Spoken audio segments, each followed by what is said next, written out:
Welcome back to the macabre that is the Universal Movie Monsters.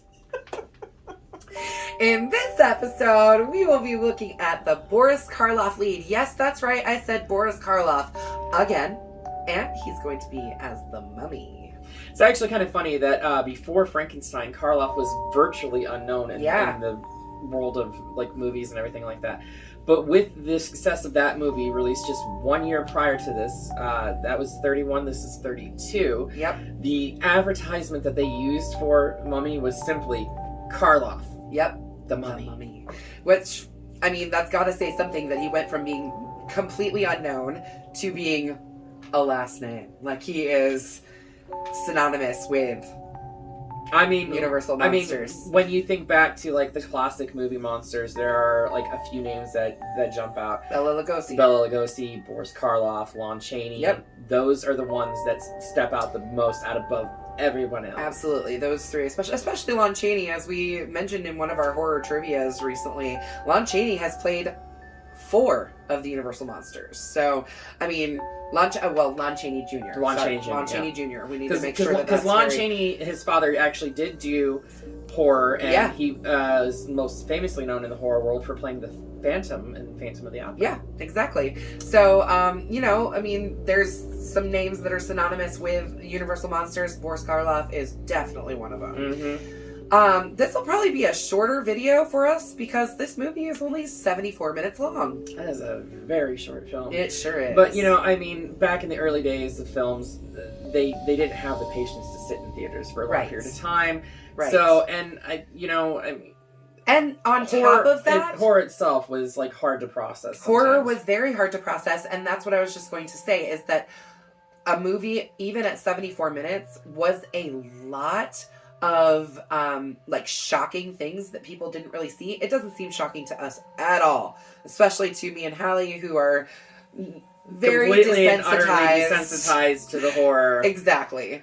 There's not a whole lot that shocks us anymore. But back in 1932, the shock level of all of the Universal Monster movies, to be honest, was a bit much for the audiences to handle, which is why they made some of these movies a little bit on the shorter side. Right. It is kind of interesting to note, though, that, like, these movies started in the 30s, but, like, the Universal movie monsters stretched from 1931, with the start, Dracula was the first, and 54? 54. Yeah. Creature from the Black Lagoon. So we have a 20-year time span where you have, and if you watch there is a lot of movies in between. There's a lot of movies in between, but if you watch these movies, you'll see that there are a lot of the same actors used in different productions. Not just the main just the main ones. Like, we're talking a lot of people that overlay into all the different franchises. Really, if you want to separate these out into franchises, because they really kind of are. There's a lot of Frankenstein movies. There's a lot of Dracula movies. There's quite a few Mummy movies. I think there's like 6 or 7 Mummy movies.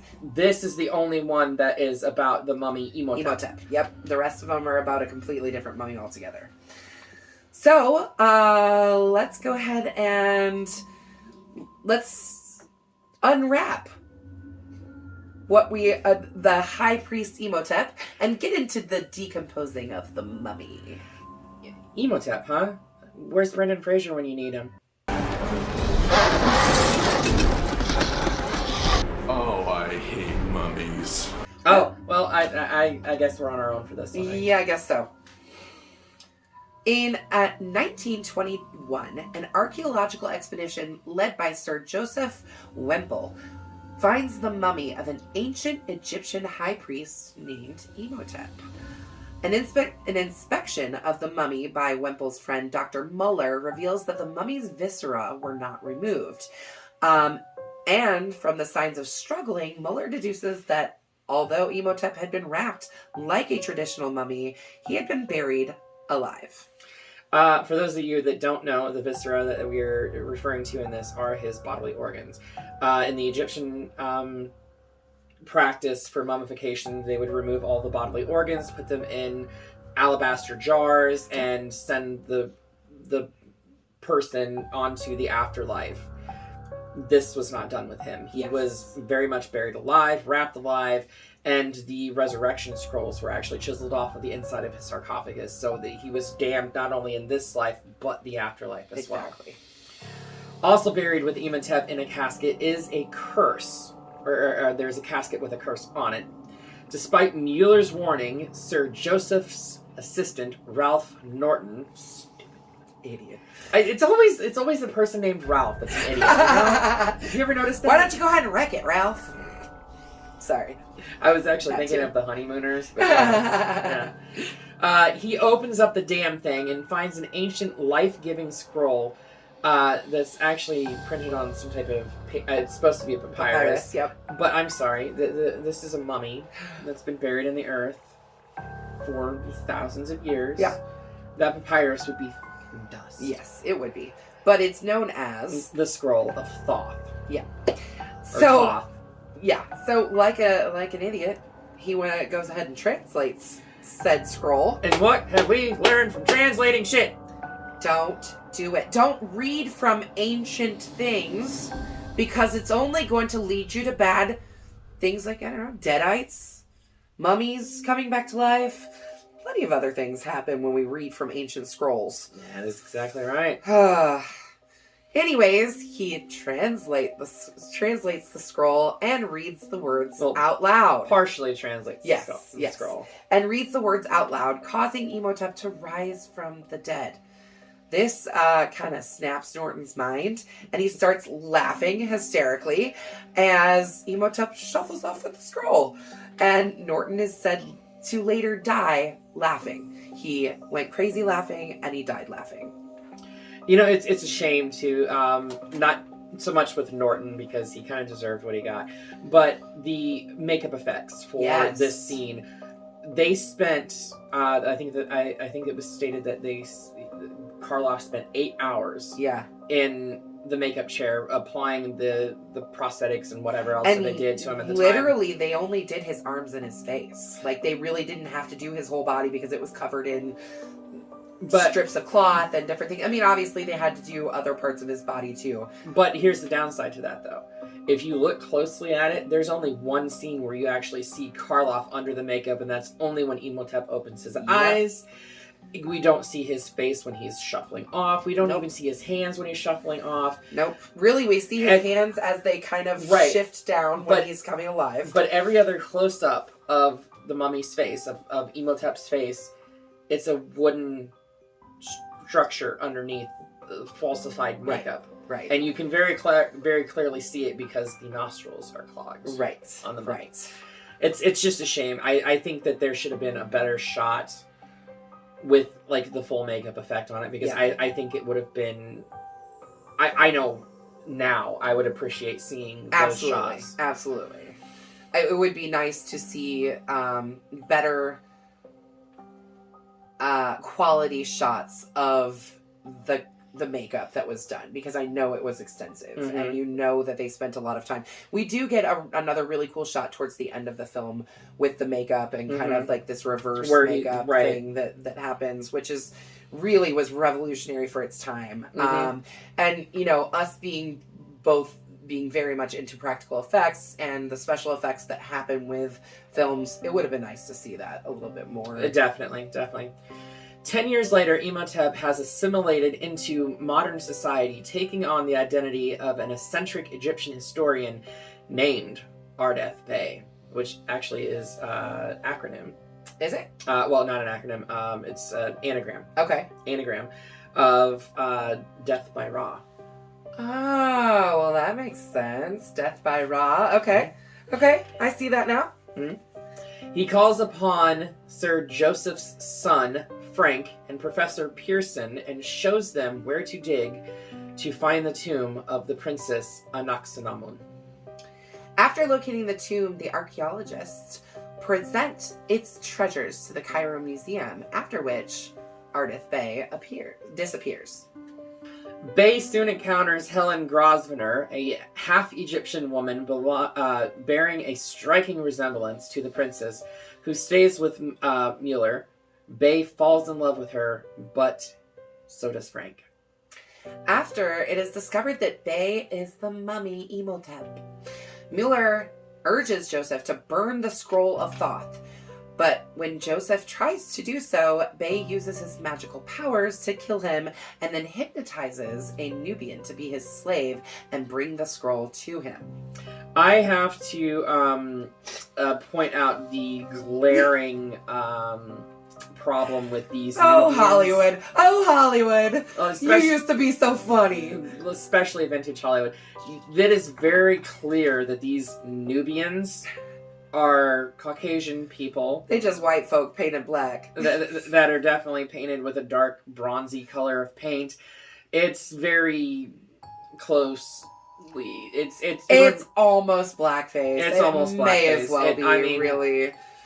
It's definitely a misappropriation of culture For sure. the Egyptian people. For sure. Absolutely. After the servant does what he is told by Ardeth Bey, he hypnotizes Helen to come to his place. Ardeth Bey does, and there reveals to her that his horrific death was punishment for sacrilege. Oh, high priests and their sacrilege. Oh, I know.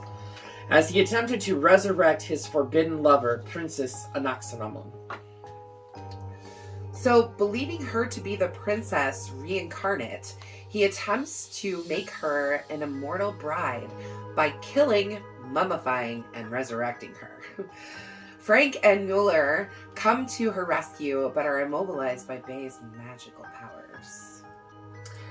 However, Helen is saved when she remembers her ancestral past and prays, in English, mind you, to the goddess Isis to come to her aid. The statue of Isis raises its arm and emits a flash that sets the scroll of Thoth on fire. This breaks the spell that had given Imhotep his immortality, causing him to crumble to dust. And this is when we get that really cool shot of kind of the reverse makeup. I assume that they did this very similarly to what they did in the 80s with the basically kind of playing things backwards. I didn't really look super close into it. I think what they did is they just reversed the film. I don't think that they reversed the film. I think they literally took separate shots, kind of like they did with Wolfman. Sure. Which and we'll cover Wolfman later. Sure will. But you can see how it's like he starts off, and mind you, the entire film when he's Ardeth Bey. Yeah. He has very wrinkly skin. And yes. at that particular point in time, Boris Karloff was not that old. I believe he was in his mid to late 30s. Okay. Possibly 40. But still, not old enough to have as many wrinkles as he did. What they did to achieve look that... at us. We don't have any wrinkles. Ha! We don't have any wrinkles. Ha! And we're 40. Don't look. Don't zoom in. But anyway, so that the wrinkly effect was actually caused by cotton glued to his face. Right. And it was quite a copious amount of cotton and glue. So much so that he actually had problems articulating the words. He couldn't move his mouth properly to articulate the words. Without breaking the But makeup. they did that shot. Then they did the shot of like the original makeup that he had on at the very start of the film when he was still in the bandages and everything like that. And then just progressively did more and more stuff until it was a skull. And then just fed those shots together. Yeah. Okay. Well, that makes sense. It was a really, really cool effect either way. Mm-hmm. At the urging of Dr. Mueller, Frank calls Helen back to the world of the living while the scroll continues to burn. And Imhotep is nothing but a pile of dust and bones. Yep. And that honestly is the last we see of Imhotep. Until the 1999 Brendan Fraser-led The Mummy, which is a rehashing of this story. Yes. In everything as like High Priest Imhotep. It's a different story of how he was. I mean, he's still mummified alive for the most part. Right. But he still has a very much love interest in Anaxenamon and tries to resurrect her in the same fashion. Yes. And we just have an action sequence and an action star to get to the mummy. Yeah, in between. It is interesting to note that of all of the Universal monsters, the mummy is the one that keeps coming back.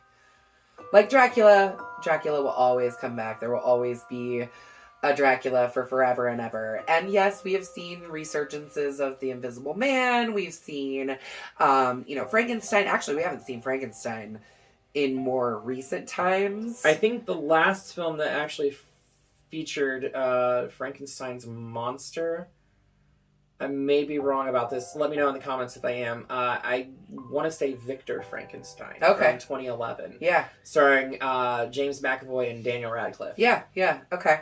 So, I mean, like, really, there's not been a whole lot of resurgence of other Universal monsters besides Dracula. The Mummy, though. There has been a lot of remakes, rehashes. There was quite a few sequels to... Not sequels, but other Mummy movies that did not have anything to do with the first one. This one is Imhotep. The later ones, I think, is Karis, I believe. Yeah. So that's interesting to see that, the Mummy carries on still to this day.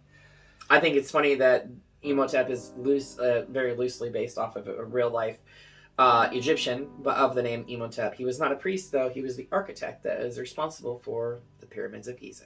There you go. Well, what do you think? And so definitely a Bloody Machete up for me. I think this is a beautiful love story, personally. It is a beautiful love story. However, if you look at it very closely, it's a rehashing of the 1931 Dracula. Go figure.